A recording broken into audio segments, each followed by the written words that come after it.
श्री स्वामी समर्थ। जय जय स्वामी समर्थ। स्वामींचं नाव घेऊन मी या व्हिडिओला सुरुवात करते। दरवर्षी माघ शुक्ल पक्षातील एकादशी तिथीला जया एकादशीचे व्रत पाळले जाते।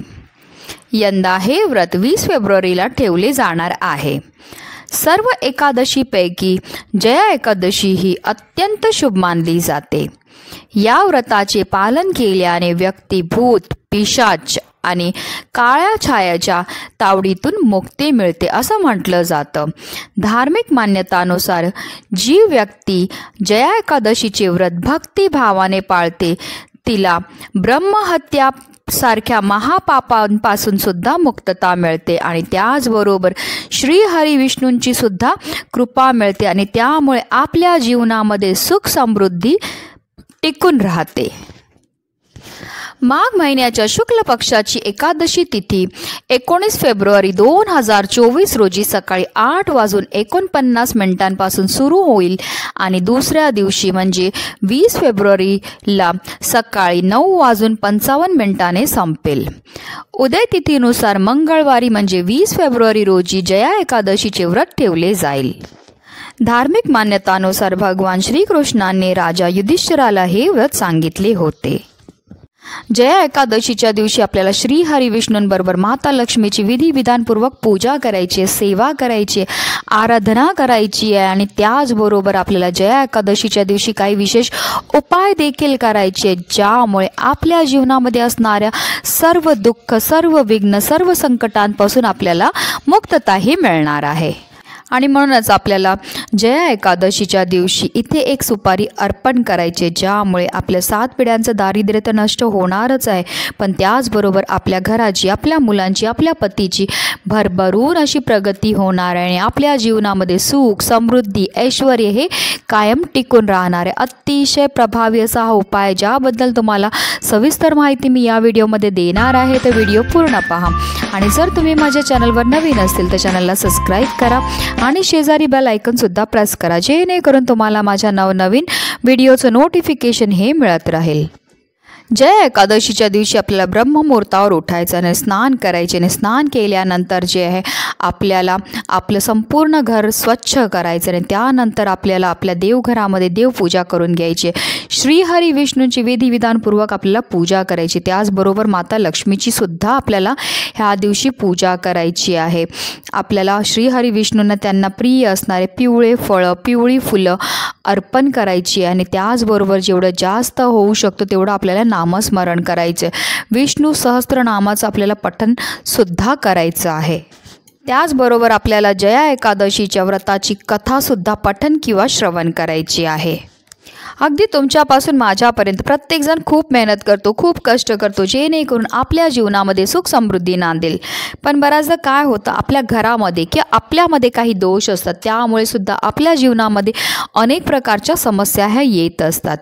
दोष म्हणजे जर आपल्या घरामध्ये वास्तू दोष असेल, पितृदोष असेल किंवा आपल्याला की आपल्या घराला नजर लागलेली असेल तर त्यामुळे सुद्धा आपल्याला कोणत्याही कार्यामध्ये यश हे मिळत नाही। आपण मेहनत तर करतोय, कष्ट तर करतोय, पण आपल्या कष्टाला नशिबाची साथ मिळत नाही। तर जे आपल्या नशिबाला आपल्या कष्टाची साथ मिळण्याकरता त्याचबरोबर जी अप्राप्त लक्ष्मी आहे ती आपल्याला प्राप्त होण्याकरता आपल्याला हा प्रभावी उपाय करायचा आहे। तर चला जाणून घेऊया तो उपाय आपल्याला कसा करायचा आहे। सुपारी ही श्री हरी विष्णू आणि माता लक्ष्मी त्याचबरोबर गणपती बाप्पांना अतिशय प्रिय आहे। जया एकादशी आहे त्याच दिवशी आलेला आहे मंगळवार आणि म्हणूनच आपल्याला हा सुपारीचा प्रभावी उपाय करायचा आहे। तर आपल्याला काय करायचं, सकाळी उठल्यानंतर आपल्याला श्री हरी विष्णू आणि माता लक्ष्मीची पूजा करायची आहे। त्यांच्यासमोर धूप, दीप, अगरबत्ती आपल्याला प्रज्वलित करून घ्यायची आणि त्यानंतर आपल्याला हा उपाय करायचा। तर ह्याच्याकरता काय करायचं, आपल्याला एक सुपारी घ्यायची, ती सुपारी आपल्याला व्यवस्थित पाहून घ्यायची, ती अखंड असली पाहिजे, कुठेही खंडित नसली पाहिजे, कुठेही तुटलेली किंवा खराब झालेली नसावी, छान अशी एक सुपारी आपल्याला लागणार आहे ह्या उपायाकरता। आता आपल्याला एक तामण घ्यायचं आणि त्या तामणामध्ये ही सुपारी आपल्याला ठेवायची आणि त्या सुपारीला आपल्याला 11 पळी जे आहे पाणी हे अर्पण करायचं, म्हणजे त्या सुपारीला आपल्याला अभिषेक घालून घ्यायचा आहे। प्रत्येक पळी जे आपण पाणी अर्पण करणार ते आपल्याला ओम नमो भगवती वासुदेवाय नमः या मंत्राचा जप करत करत आपल्याला 11 पळी पाणी ह्या सुपारीला अर्पण करायचं आहे। अभिषेक करून झाल्यानंतर आपल्याला एक विड्याचं पान घ्यायचं आहे, कारण जो पण उपाय आपण मनोकामना पूर्ती करता किंवा इच्छापूर्ती करता करतो आणि त्याच्यामध्ये जर आपण विड्याचं पान वापरलं तर त्या उपायाचा प्रभाव जो आहे तो कित्येक पटीने जास्त वाढतो, कारण श्री हरी विष्णू आणि माता लक्ष्मीला विड्याचं पान अतिशय प्रिय आहे। आता आपल्याला काय करायचं, एक प्लेट घ्यायची आणि त्या प्लेटवर आपल्याला हे विड्याचं पान ठेवायचं आणि त्या विड्याच्या पानावर आपल्याला थोड्याशा अक्षदा ठेवायच्या आणि त्या अक्षदाला आपल्याला हळद कुंकू अर्पण करून घ्यायचं आहे आणि त्या अक्षदांवर आपल्याला 1 रुपयाचं एक नाणं ठेवायचं आहे। पैसे हे माता लक्ष्मीचं स्वरूप असतं आणि जर आपण धन प्राप्ती करता पैशाचा वापर केला तर त्यामुळे आपल्या जीवनामध्ये असणाऱ्या धनासंबंधित जेवढ्या पण अडचणी आहेत, समस्या आहेत, ह्या दूर होण्यामध्ये मदतही मिळत असते। आणि या 1 रुपयाच्या नाण्यावर आपल्याला ही सुपारी जी आहे घेतलेली आपण ती ठेवायची आणि त्या सुपारीला सुद्धा आपल्याला हळद कुंकू अक्षदा ह्या अर्पण करायच्या आहेत। त्यानंतर ही प्लेट आपल्याला आपल्या देवघरामध्ये माता लक्ष्मी आणि श्रीहरी विष्णूंच्या फोटो किंवा तुमच्याकडे जर मूर्ती असेल तर त्याच्यासमोर आपल्याला ही प्लेट ठेवायची आणि तिथेच बसून जे आपल्याला देवघरामध्ये बसूनच जे आहे आपल्याला 108 वेळा म्हणजे 1 माळ आपल्याला ओम नमो भगवते वासुदेवाय नमः या मंत्राचा जप करायचा आहे। त्याचबरोबर आपल्याला 1 वेळा विष्णू सहस्त्रनामाचं पठण करायचं आहे। त्याचबरोबर आपल्याला 1 वेळा श्री सुक्तमचं पठण देखील करायचं आहे। त्याचबरोबर आपल्याला 1 वेळा व्यंकटेश स्तोत्रमचं पठण देखील करायचं आहे। अतिशय उच्च कोटीच्या ह्या सेवा आहेत आणि ह्या सेवा केल्यामुळे जे आपल्यावर श्री हरी विष्णू आणि माता लक्ष्मीची भरभरून कृपाही होत असते।